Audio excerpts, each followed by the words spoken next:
Lubos naman ang pasasalamat ng mga kabataan sa Albay sa pangako ni Pangulong Ferdinand R. Marcos Jr. na magpapatuloy ang kanyang suporta sa pag-aaral ng mga mahihirap na estudyante. Partikular na dyan ang mga presidential scholar na tinutulungan na makapagtapos ng kanilang pag-aaral. Si Diana Mendez ng Radyo Pilipinas Albay sa sentro ng balita.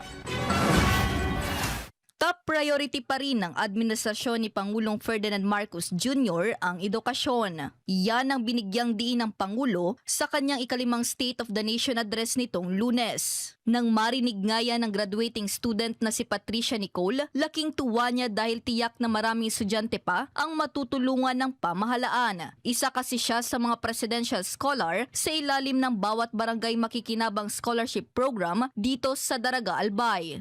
Message ko po sa ating President is thank you so much po na napaabot niyo po yung tulong per barangay po, and I know naman po na hindi po dito po yung first and last. Para sa pamunuan ng Barangay Banyag, laking tulong sa mga estudyante nila ang ganitong programa ni Pangulong Marcos. Salip kasi na uminto at magtrabaho, na ipagpapatuloy ng mga graduating student ang kanilang pag-aaral.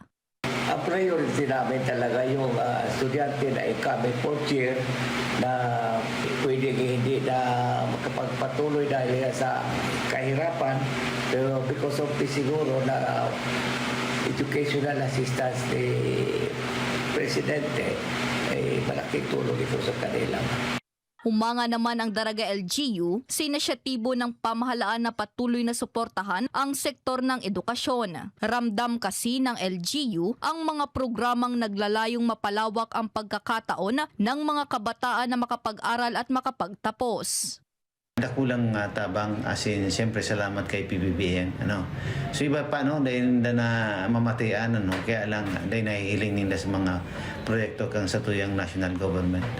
Pero magayon ang mga proyekto kan sa tuyang presidente. Dahil sa inilatag na programa at plano ng Pangulo sa kanyang SONA, mas marami pang kabataang Pilipino ang makikinabang sa mga programang pang-edukasyon upang magkaroon ng mas magandang kinabukasan. Salamat, Mr. President. Salamat, taxpayers. Mula rito sa Albay, para sa Integrated State Media, Diana Mendez ng Radyo Pilipinas, Radyo Publiko.